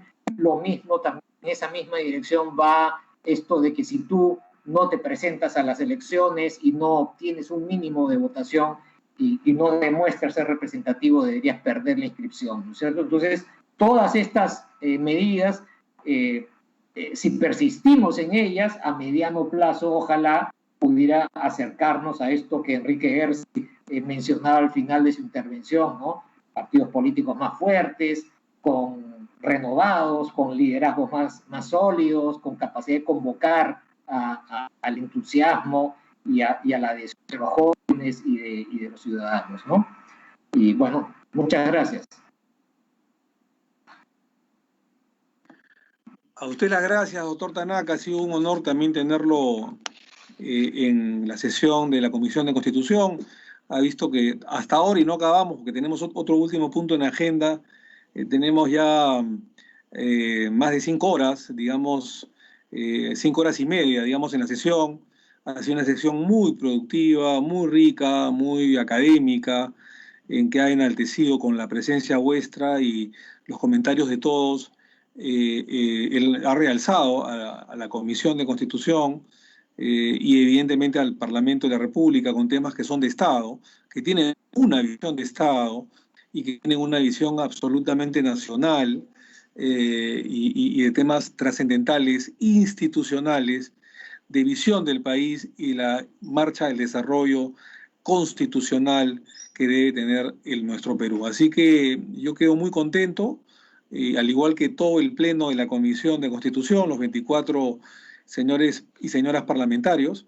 En verdad estamos muy a gusto con la presencia de ustedes, con las exposiciones, y en verdad que sirven de insumos para próximamente seguramente continuar el debate, porque esto va a continuar, con otros amigos expositores, no solamente del Consejo Consultivo, y creo yo que esto va a servir para seguir desarrollando un pensamiento de lo que hay que hacer por el bien del país, por solidificar los partidos políticos, por la gobernabilidad, por la estabilidad política del país y por tener instituciones absolutamente firmes y que estén despojadas de temas subalternos. Creo que lo del día de hoy ha demostrado efectivamente que este es un Congreso de la República que da para más, que tiene para mucho más y que quiere hacer las cosas bien. Y creo yo que la presencia de los 4 invitados, excelsos invitados, es la punta del iceberg de lo que esto va a seguir en la Comisión de Constitución, en la que ya, como hemos dicho, hemos aprobado 10 dictámenes, de los cuales son 6 ya leyes en la República del Perú. Muchísimas gracias a nombre de toda la Comisión de Constitución, de los 24 miembros titulares de la Comisión de Constitución y algunos accesitarios también, tanto al doctor Jaime Altaus, al doctor Ángel Delgado Silva, al doctor Enrique Gersi y al doctor Tanaka, habiéndose demostrado que ha habido una pluralidad de pensamiento, pero al mismo tiempo un debate alturado, elegante, académico, que en verdad, vuelvo a reiterar, relieva y realza la calidad de este Parlamento y sobre todo de esta comisión, la de Constitución. Así que muchísimas gracias a todos ustedes, a los 4, tanto a Jaime, a Ángel, a Enrique y al doctor Tanaka por su presentación. Seguramente los estaremos invitando nuevamente a la sesión de la Comisión de Constitución y estamos muy contentos con todos ustedes y de haber hecho un trabajo importantísimo al haber debatido las propuestas, sus pensamientos, sus posturas y haber esclarecido muchas dudas de los señores parlamentarios. Así que muchísimas gracias a los 4, que Dios los bendiga y prontamente los estaremos seguramente invitando nuevamente a la casa de la reforma política electoral, que es la Comisión de Constitución. Muchas gracias y les damos el tiempo necesario para que puedan, si es que desean oportuno, poder retirarse o si quieren seguir con la sesión de la Comisión de Constitución, nosotros estaremos muy agradecidos. Así que muchas gracias. Muchas gracias. Hasta luego. Hasta luego. Gracias. Encantadísimo. Se suspende la sesión por 1 minuto, por favor.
Muy bien, vamos a continuar con todos ustedes, por favor, con esta sesión. Vamos a seguir con el siguiente punto en agenda, que es justamente el proyecto, perdón, el siguiente punto de agenda es el predictamen recaído en los proyectos de ley 4396-2018, Congreso de la República, 4399-2018, Congreso de la República, 5017-2020, Congreso de la República, 5021-2020, Congreso de la República, 5164-2020 y 6024-2020, todos Congreso de la República, que propone la reforma del artículo 40 de la Constitución Política del Estado para habilitar excepcionalmente el doble empleo o cargo público remunerado del personal médico especializado de acuerdo a ley. Hemos dicho bien, es para habilitar excepcionalmente, y lo vamos a señalar justamente en el predictamen en el momento oportuno. Señores congresistas, se les ha remitido un predictamen que acumula 5 proyectos de ley que hemos señalado. Todas estas iniciativas se han acumulado, pues tienen en común la propuesta de modificar el artículo 40 de la Constitución Política del Estado, específicamente la norma regla que establece que en la función pública está prohibido desempeñar más de un empleo o cargo remunerado, dejando a salvo la docencia. Las iniciativas buscan resolver un problema conocido pero sensiblemente agudizado por la pandemia que nos encuentra viviendo lamentablemente este gran problema de desastre natural, que consiste en el déficit de médicos y más intensamente de médicos especialistas en las entidades estatales encargadas de la atención salud. Las iniciativas coincidieron en que la solución del problema planteado pasaría por eliminar la prohibición constitucional del artículo 40 para determinado personal estatal de la salud.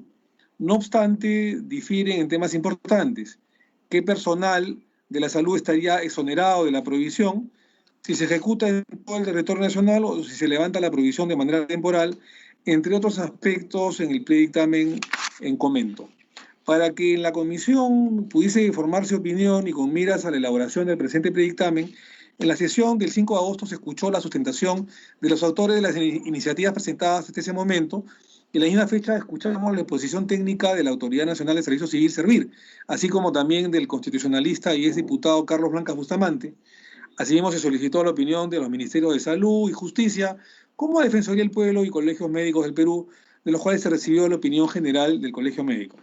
En el análisis del predictamen, como pueden apreciar, se ha evaluado diversos aspectos constitucionales, desde el derecho fundamental de acceso a la salud de todos los peruanos, que está íntimamente conectado con el propio derecho a la vida, derecho que el Estado tiene obligación de proteger, promover y defender mediante todos los esfuerzos necesarios y posibles, mediante el logro de la adecuada prestación de salud en las entidades estatales. Entonces, que no solamente se habla de esfuerzos, sino fundamentalmente de resultados. También se ha considerado la naturaleza de la función pública, la prohibición que data de hace un siglo y las últimas 4 cartas constitucionales, las que obedecen a los principios de justicia y equidad manifestadas en el principio de acceso a la función pública sin discriminación, que va de la mano con el deber de dedicación al cargo o función pública, ¿no? En este aspecto se ha valorado que el mandato constitucional ha evolucionado desde la Constitución del 79, donde la prohibición se mantuvo con un carácter menos rígido, lo cual es especialmente valioso para evaluar, mediante una reforma constitucional, el mejor logro del derecho a la salud. Es relevante que las propuestas legislativas en estudio no han traído un debate de relativización de la prohibición constitucional para todos los ámbitos o áreas de función pública, sino únicamente del personal de la salud y muy especialmente de los médicos especialistas de los que carecen de las provincias de nuestro país. La OMS, la Organización Mundial de Salud, sugiere que se debe tener como mínimo 230 profesionales por cada 100.000 habitantes. Repito, 230 profesionales médicos por cada 100.000 habitantes. Y en nuestro país, según el presupuesto del 2018, cuenta solamente con 136 médicos para dicha cantidad de peruanos. Un aspecto que hace al problema tan álgido en el sector salud es que la atención estatal de salud en nuestro país no está unificada. El MINSA, el Ministerio de Salud y los gobiernos regionales de salud y también las sanidades policiales y militares son empleadores estatales que para atender a los pacientes no pueden cumplir o no pueden compartir médicos especialistas, a menos que se les condene a estos a contratar con el segundo prestador de salud estatal fuera de la legalidad o hacerlo sin retribución. Un tema tan complejo y de larga data como este no se puede resolver instantáneamente con una disposición constitucional. De hecho, el predictamen recoge razones para reformar y para no reformar el artículo 40 constitucional. Sin embargo, con responsabilidad hemos optado por proponer la modificación constitucional siguiente. 1. Porque la prohibición del doble empleo o cargo público remunerado se encuentra en norma constitucional desde 1920. Ello quiere decir que está arraigado por la Constitución histórica del país, o Constitución histórica del Perú. Por ello se prevé la resistencia del intérprete de la ley si únicamente se elaborase una propuesta de modificación legal. Segundo, porque una regulación en la Constitución política contribuirá a un mandato claro que reciben los operadores ejecutores de las normas, así como también el legislador ordinario, para desarrollar una ley, todo lo necesario para su concreción. Tercero, porque a estos involucrados derechos y fines constitucionales, la Constitución es el texto idóneo para pronunciarse. En otras palabras, es un espacio adecuado para evitar, mediante una norma clara, que se generen o se aleguen conflictos entre la debida atención del derecho a la salud de los pacientes, el derecho al trabajo del personal médico, el derecho a acceso a la función pública, el principio de igualdad de oportunidades y la no discriminación, entre otros derechos y principios constitucionales. Señores congresistas, Como se señaló, el problema excede las posibilidades de lo que puede incorporarse en la Constitución sin desnaturalizar su esencia. Es evidente que tras la eventual aprobación de la reforma constitucional se requerirá además una ley de desarrollo seriamente trabajada y consensuada por el legislador ordinario para atender satisfactoriamente las diversas aristas de la brecha de médicos especialistas necesarios para atender la salud de la población peruana. Pero con el presente dictamen se busca empezar responsablemente a resolver dicha problemática con la convicción de que la prohibición puede y debe reevaluarse si con ello se posibilita el mejor logro de los fines constitucionales. Por ello, no se propone eliminar la prohibición existente. Repito, no se propone eliminar la prohibición existente, pues ni la situación de brecha de atención médica aspira a ser permanente, ni la Carta Constitucional es fácil de modificar una vez revertida la situación problemática. La propuesta dispone que, cuando la situación general de emergencia o crisis sanitaria lo requiera, en un sector determinado, como es el del personal médico especialista, se pueda suspender temporalmente la aplicación de la prohibición. En consecuencia, señores congresistas, se propone incorporar, después del primer párrafo del artículo 40, el texto siguiente. La ley desarrolla la inaplicación temporal de la prohibición contenida en el párrafo anterior para el personal médico especialista ante una emergencia sanitaria. Repito, ante una emergencia sanitaria. Por lo cual, el artículo 40 de la Constitución Política del Estado quedaría de la siguiente manera.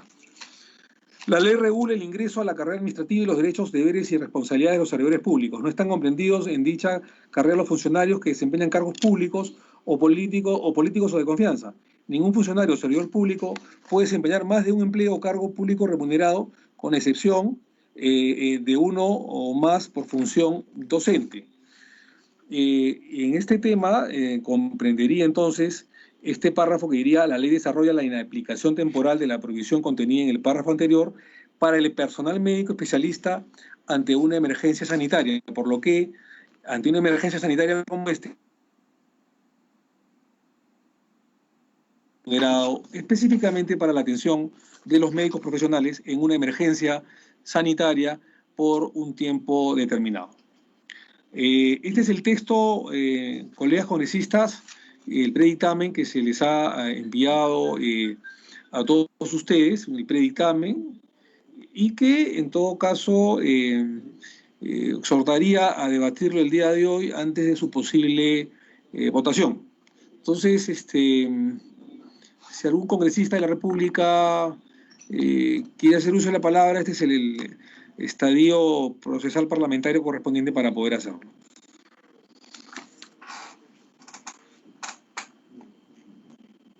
Congresista Chávez, adelante, por favor. Sí, presidente. Me gustaría, si es que por intermedio suyo, la asesoría técnica nos pudiera informar sobre cuánto, porque acá lo que estamos viendo son cuadros respecto de los médicos de gobiernos regionales y los médicos del MINSA, es decir, médicos del sector público. Pero ciertamente la norma propuesta se refiere a médicos del sector público, al acceso al sector público, pero yo quiero preguntar si me pueden dar el dato de cuánto el personal médico cubre en la actividad privada médica, o sea, cuánto cubre de las necesidades de atención el sector privado y cuánto el público, para saber un poco, señor presidente, cuánto estaríamos nosotros solucionando. Me gusta la alternativa a la que se ha arribado en este predictamen de no modificar a rajatabla y establecer abiertamente y permanentemente una autorización para un doble empleo público en el sector salud, sino se agrega, ¿no?, que esto es posible de hacer una excepción de esta prohibición que se mantiene, ¿no?, para los casos de emergencia sanitaria, ¿no?, y señalado por ley. Es decir, es como tener un seguro para en caso se necesitara. Entonces,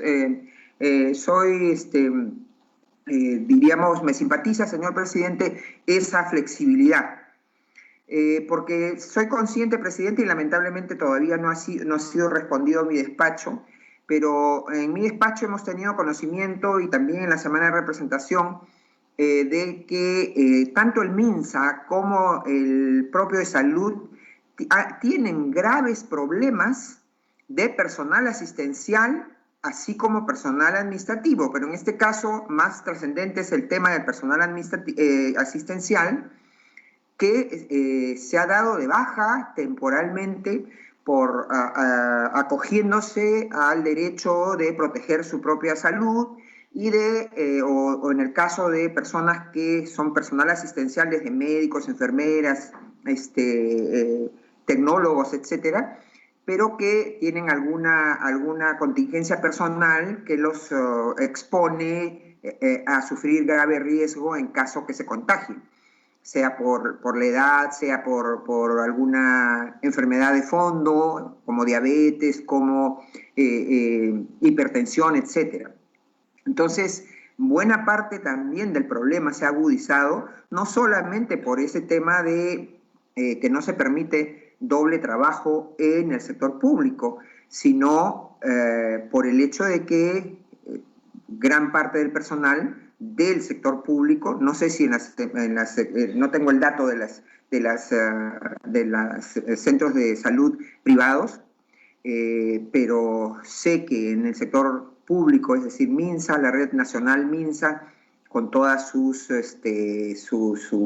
administración subregional o local, y el propio salud, también con esas diferenciaciones administrativas, señor presidente, han sufrido por este tema, ¿no? Entonces, no sé cuánto de esto puede solucionar el grave problema en una epidemia hoy, en la que vivimos, o en una epidemia futura. Le digo de principio, señor presidente. Presidente, dígame. Sí, congresista Chávez, solamente para señalar, no sé si de alguna manera podrá saciar su pregunta, en la página 38 del predictamen hay un cuadro en la que dice cuadro 12, recursos humanos del sector salud por institución según grupo ocupacional y cargo para las profesiones de la salud a nivel nacional 2018. Y en el último cuadrito chiquito dice sector privado. Ahí podrá encontrar los números correspondientes a los profesionales asistenciales, médico, enfermero, obstetra, odontólogo, biólogo, ingeniero sanitario, nutricionista, psicólogo, químico farmacéutico, etc. No sé si ello podría satisfacer su pregunta o quiere algo más. Pregunto. Sí, bueno, de alguna manera, no sé si esto... sí, sería cuestión de analizar, presidente. No hay problema, seguimos con la... Termine, no hay problema, termine. Entonces, de alguna manera sirve, señor presidente, pero reitero, ahora, hablando de cuadros, también tenía yo otra inquietud, señor presidente, porque en la página 35 y 36 aparecen unos cuadros, el cuadro 11, ¿no? Donde se habla, por ejemplo, de los especialistas comparativos de médico del MINSA y gobiernos regionales, con médicos colegiados por especialidades a nivel nacional. Y acá también podría haber un indicativo de más o menos los que están colegiados y que no están en el MINSA y no están en los gobiernos regionales, se supone entonces que están en la actividad privada, ¿no? Pero acá, señor presidente, por ejemplo, se pone algunas especialidades. Anestesiología cardiovascular, se supone que hay 5 en el MINSA y en gobiernos regionales, pero solamente hay 4 colegiados en el Colegio Médico Peruano.